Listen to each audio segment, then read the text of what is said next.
Period, a group of more than 50 former politicians, human rights advocates, religious leaders, and artists are joining forces to call for greater civility in our public discourse, and they want politicians to take the lead. In an open letter published in the Globe and Mail just days ago, the group writes, quote, "We are calling upon you, the senior political leadership of Canada, to put political affiliation and partisanship aside and demonstrate your shared commitment to fostering a safer, more cohesive, and respectful Canada where hatred has no home."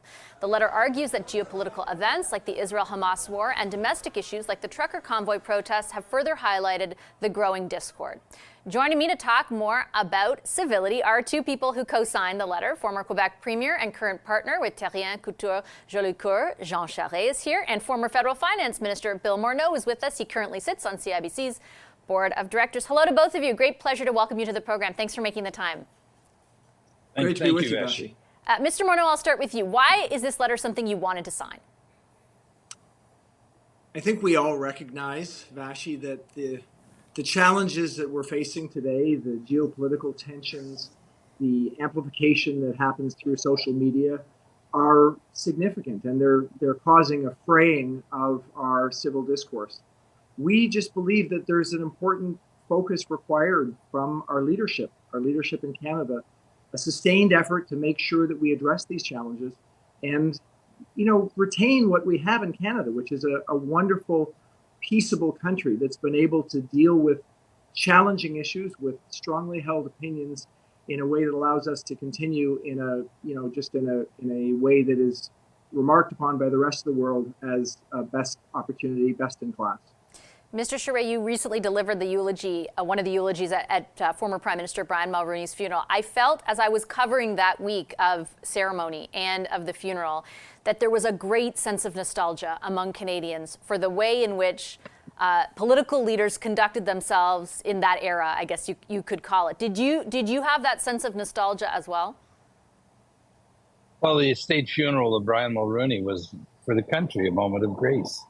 And I think there were a certain sense of nostalgia that we live in a country that has always, as Bill has said, has always been peaceable, and that we've encouraged discourse that was open, civil, even in an environment, Vashi, like the House of Commons, where we all have very strong held beliefs. And, we're not choir boys, to use the expression, either Bill or I.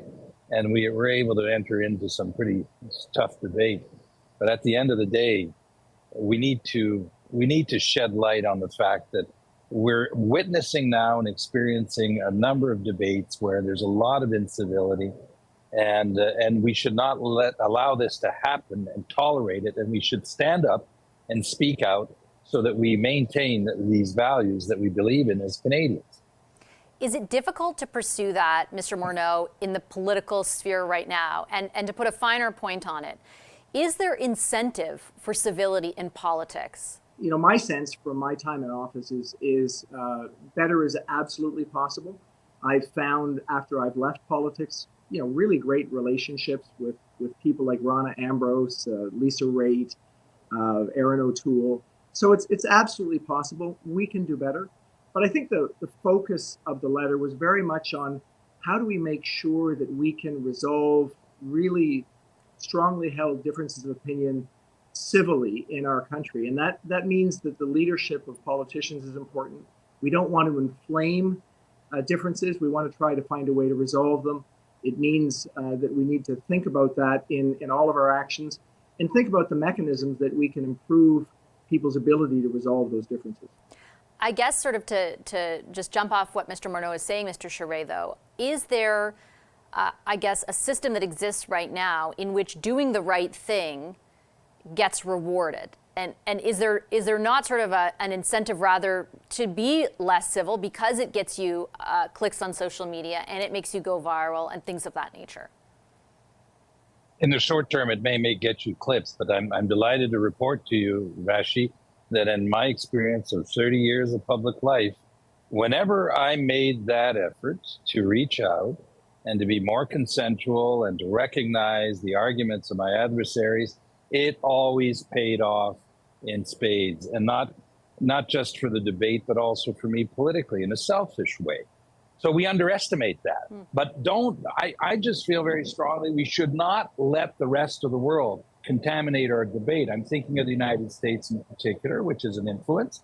And we should not let the advent of social media define how we should be behaving when we're discussing very difficult issues. What are the stakes, Mr. Morneau, if things continue on the path that the letter sort of outlines, the signatories perceive it going down? Well, I think that Mr. Charest says very appropriately that it's really thinking about the long term as opposed to the short term. And that is true in so many different aspects of our lives. We do need to think about the long-term damage that we can have if we don't find a way to resolve disputes peaceably.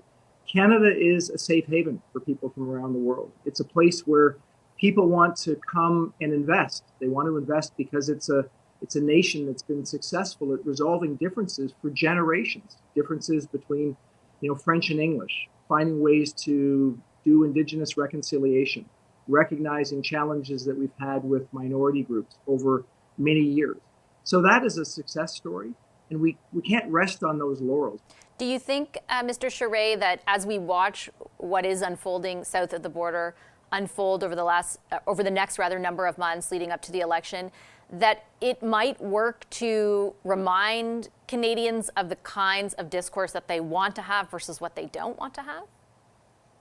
Well, that's an interesting angle, Vashi. We should look at it that way. We should, we can't help but hear about the debate in the United States every single day. It's on the news. It dominates our lives. And we should make a point of saying this is not what we want.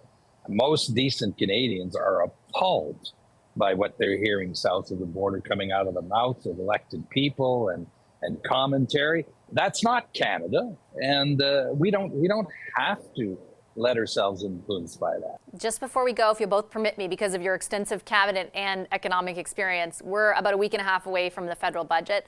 Mr. Morneau, I just wanted to ask you, as you kind of look now from the outside in at the Canadian economy and the introduction of this budget, what is the chief challenge in your mind facing the economy right now? Well, I knew, Vashi, I wouldn't get away with being on your show without talking about it. So, look, it's a very difficult moment. Inflation over the last couple of years has been higher than wage growth, so people are stressed. And there's a real incentive for, any government to think about those short-term challenges because they're real. My plea is that we think, in much the same way on this issue as we were just talking about, we think about the long term. What we really need to be focused on is growth. We need to recognize that more investment is critically important, and in particular, more investment from other sources than the government. We need to encourage businesses to invest. That needs to be a focus of attention. So from my perspective, every measure needs to be thinking about that long-term objective. And while obviously there's going to be short-term things that the government will want to do, trying to find a way to be both fiscally responsible and thinking about growth is important at this moment. Mr. Charest, same question to you. What do you identify as the chief challenge for Canada's economy right now? Well, I'm going to say it in a different way, or the bill has just said it. Growth is also about increasing productivity.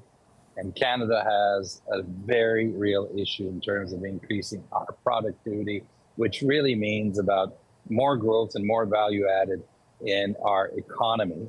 And the other issue I would identify as an anchor, a fiscal anchor in regards to our public finances, the deficit and the debt. I think we need to pay attention to that, because this is something that's going to creep up on us. Maybe not tomorrow, but could very rapidly creep up on us in the future if we don't keep a very tight rein on our public finances.